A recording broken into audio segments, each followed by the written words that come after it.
Look at what is happening in the Gulf right now, because this is unlike any routine commercial activity we have ever seen.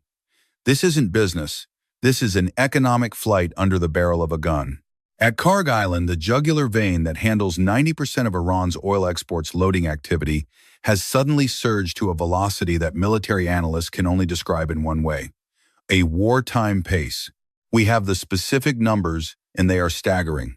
According to Kepler data, in just 5 days, from February 15th to February 20th, 2026, the volume of oil loaded onto tankers hit over 3 million barrels per day. To give you some perspective, that is nearly triple the previous month's average of 1.54 million barrels. Iran is bleeding its reserves dry to push oil out to sea with breathless urgency. Why is Tehran doing this? Why such a rush? The answer lies in the bitter lesson of June 2025. They know that once the guns fire, once U.S. and Israeli jets scramble, Karg Island and its massive storage tanks will be the first targets in the crosshairs. Iran is attempting the largest asset relocation operation in its history, pushing as much of its economic lifeblood out of the country as possible before Washington unleashes the strike everyone knows is coming. This is no longer about negotiation. This is preparing for a scenario where their oil infrastructure is reduced to smoldering ash. Look at what is happening on the other side of the strait, because while Iran is in a state of frantic flight, Saudi Arabia, their long-standing rival, is quietly activating what diplomats call an emergency contingency plan.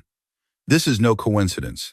Reuters has just reported that Riyadh is ramping up its oil production and exports at a staggering pace. Why would a nation, normally so cautious with OPEC quotas, suddenly open the floodgates? The answer is simple. They are preparing for a future where Iranian oil vanishes from the global map entirely. This is a script we have seen before, specifically in June 2025. When the guns fired between Israel and Iran, Saudi Arabia immediately boosted exports by 500,000 barrels per day, shipping crude to overseas storage units to stand ready. And now, they are doing it all over again. Riyadh isn't just helping Washington stabilize the market. They are sending a chilling message to Tehran. If you are wiped out, the world will still have enough oil, and we will be the ones to profit. It is a calculated offset, a safety net spread out to ensure that when Washington launches its military strike against Iranian infrastructure, the global economy doesn't collapse along with it. Despite all of Saudi Arabia's efforts, the market is anything but calm. Look at the tickers. Oil prices have surged to a 6-month high. Why? Because oil traders aren't just looking at barrel counts. They are looking at uncontrollable geopolitical risks. Iran may only account for a mere 3% of global supply, a number that sounds small, but their presence sits right at the most dangerous choke point on the planet. The fear gripping the trading floors in New York and London isn't just about losing those 3 million Iranian barrels. It's the prospect of an all-out war slamming shut the world's vital shipping lanes. When oil prices spike, it's the alarm bell for an impending chaos. Traders are betting on a scenario where, no matter how many valves Saudi Arabia opens, it won't be enough if the Strait of Hormuz becomes a military minefield. We are facing a situation where every barrel loaded at Karg Island carries the heat of a ticking time bomb, pushing the world into an energy crisis that even Riyadh's most sophisticated contingency plans can hardly resolve. The Strait of Hormuz. Because this is exactly where all peaceful economic calculations will go up in flames if war truly breaks out. The Strait of Hormuz is not just a shipping lane. It is the jugular vein of the entire modern energy system. Consider this. Every single day, approximately 16.5 million barrels of oil flow through this narrow gap. That's not just Iranian oil. It is the lifeblood of Iraq, Kuwait, Saudi Arabia, and the United Arab Emirates. And now, as both the U.S. and Iran are massively mobilizing military forces toward this point, that jugular is at risk of being completely tightened. Do not listen to the reassurances that we can easily replace this supply. Iran has issued a threat that couldn't be clearer. If war breaks out, they will impose a full naval blockade. And folks, A blockade of Hormuz isn't just about stopping oil. It's about cutting off the flow of liquefied natural gas and liquefied petroleum gas, the very fuels heating Europe and powering factories across Asia. Saudi Arabia, the world's second-largest oil producer, exports as much as 5 million barrels per day via this route. If Hormuz is shut down, the global oil market won't just see a price hike. It will explode in a financial conflagration that no nation can escape. The tension between the U.S. and Iran is no longer simmering in the background.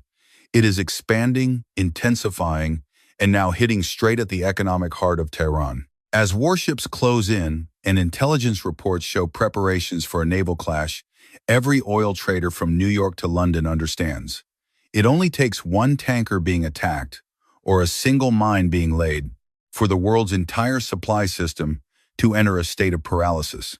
A collapse of traffic through Hormuz would disrupt oil flows bound for Asia, the region's largest customer, and create the most devastating energy shock humanity has witnessed in decades. We are standing in a situation where Tehran's sword is pressed directly against the throat of the global market, and with one wrong move, this jugular will be severed. February 25, 2026. Because this is the moment Washington officially declared war on the financial front. The U.S. Treasury Department has just unleashed one of the most devastating sanctions packages to date, targeting over 30 individuals, companies, and vessels operating what we call Iran's shadow fleet. You must understand that this is not just another routine sanctions package. This is a total economic war aimed at the engine room of Tehran's power. The U.S. objective this time is extremely specific and ruthless. They want to break the closed loop fueling Iran's war machine. The formula is simple. Iran sells oil illegally for cash, then uses that cash to procure missile components, drones, and military hardware. America wants to sever this monetary fire hose at its very roots. For years, Iran's shadow fleet has operated in murky waters, constantly switching flags from Panama to the Marshall Islands, changing vessel names, and dancing between jurisdictions to evade oversight. According to maritime intelligence estimates, roughly 430 tankers are engaged in Iranian trade today. The shocking part is that more than half of them are flying false flags, and 9 out of 10 vessels are already on sanctions lists, yet continue to operate defiantly. This is no longer petty evasion. This is an entire parallel shipping system engineered to survive maximum pressure. But this time, Treasury officials didn't stop at the tankers.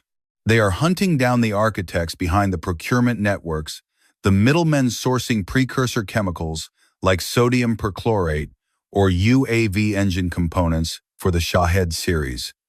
The U.S. is attempting to snap the link between oil exports and ballistic missile production. With over 875 entities blacklisted in 2025 alone, Washington is sending an unmistakable message. If oil revenue fuels Iran's military machine, then that revenue becomes the battlefield. America doesn't need to launch missiles to paralyze Tehran. They are using sanctions to create an economic strangulation where every barrel of oil flowing out will never be able to turn into a warhead coming back to threaten global security. Look at the way Iran's shadow fleet is operating right now. Because it's not merely maritime transport. It's a global game of cat and mouse, where the lines between digital and reality are blurred. As Washington tightens the noose of sanctions, Iran does not stop. They mutate. They have built an incredibly sophisticated adaptive ecosystem to turn ships carrying thousands of tons of oil into ghosts on international maritime maps. Let me explain the complexity of this to you. The most common tactic today is the spoofing of the Automatic Identification System, AIS. These ships don't just turn off their signals to disappear. They emit fake coordinates, tricking surveillance satellites into believing they are safely anchored somewhere. While in reality, they are performing ship-to-ship oil transfers in the middle of the ocean. Sometimes, a single oil shipment undergoes 3 or 4 transfers between different vessels under different names and nationalities before reaching its final destination. This is a meticulous orchestration designed to erase every trace of the origin of Tehran's economic lifeblood. But Washington is also changing the game. They are no longer just chasing individual ships. The U.S. Treasury and maritime intelligence agencies are attacking the entire supporting ecosystem. They are targeting ship management companies, classification societies, and especially insurance organizations. You must understand that a ship without transparent insurance is an outcast on the high seas. The U.S. is threatening to apply secondary sanctions to any foreign financial institution that dares to facilitate these transactions. If a bank in Hong Kong or Dubai helps process a payment for a shadow fleet cargo, they risk losing access to U.S. correspondent accounts. That's not just a slap on the wrist, it's a financial death sentence. This network warfare is pushing both sides into an inescapable spiral. Every time a vessel is blacklisted, another appears under a new name and a new shell company in a tax haven. When one flag registry closes, another opens.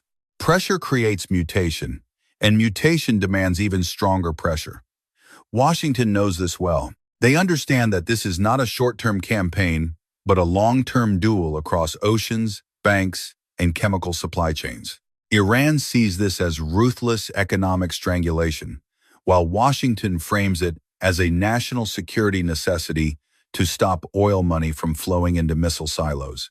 And as neither side blinks, these ghost ships continue to dance on the edge of collapse, turning international waters into a front line without gunfire, but filled with destructive risks. The naked truth behind the oil tankers we just discussed, because for Washington, the oil is not the final destination, it is merely the vehicle. The real target of the sanctions just unleashed is the total dismantling of the procurement networks that turn cash into firepower. The U.S. Treasury isn't just hunting oil ship captains, they are hunting the middlemen, the architects behind shell companies who are sourcing the building blocks of ballistic missiles and unmanned aerial vehicles in broad daylight. Listen closely to what they are tracking. These are not abstract materials. They are precursor chemicals like sodium perchlorate, an essential ingredient for creating solid rocket fuel. They are engine components for the Shahed series UAVs, things that have been reshaping battlefields from the Middle East to Eastern Europe. The U.S. is attempting a financial surgery to sever this direct link.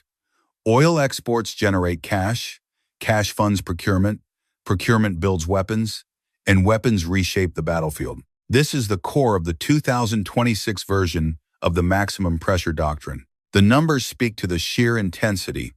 In 2025 alone, over 875 individuals, entities, and aircraft linked to Iranian sanctions evasion were blacklisted. This is not a symbolic act. It is a systematic effort to strangle Tehran's nerves of war. Washington is sending a steel-cold message. If you help Iran transport even the smallest component for a UAV, you will be eliminated from the global financial system. The U.S. is betting that by dismantling these procurement networks, they can neutralize Iran's arsenal without having to fire a single shot at assembly plants, forcing Tehran to face the reality that its oil money can no longer be easily converted into military power. Look at the naked reality of this war, because it is no longer defined by red lines on land or in the air, but by flickering pixels on maritime radar screens. Iran's adaptation has reached a level that we can only call the art of economic stealth. Their shadow fleet is not simply running away, they are redefining global shipping. To evade superpower surveillance, a single oil cargo can perform ship-to-ship transfers, so-called STS, 3 to 4 times, in the middle of the ocean, far from any regulatory eye. They are spoofing AIS signals, the automatic identification system that is the mandatory rule of international shipping, to create ghost coordinates, making tankers carrying thousands of tons of oil vanish completely from digital maps. But remember this, Washington has seen that script. The U.S. response is no longer symbolic slaps on the wrist. They are expanding enforcement to the level of financial destruction for anyone who touches this oil. Insurance companies, ship managers, and especially foreign banks, if you facilitate these transactions, you will be severed from the world financial system. This is the new front line of the U.S. Iran standoff in 2026. No missiles have been fired, no troops deployed on the ground, but billions of dollars are being frozen and networks are being torn apart. Washington's message is unmistakable. Oil money will never be allowed to flow freely into missile silos. However, history teaches us another lesson, that the greater the pressure, the deeper these networks go underground, becoming murkier and more resilient. The final question is not whether the pressure continues, but how far each side is willing to go on this road to deadlock when the line between economic strangulation and military explosion is as thin as a sheet of paper.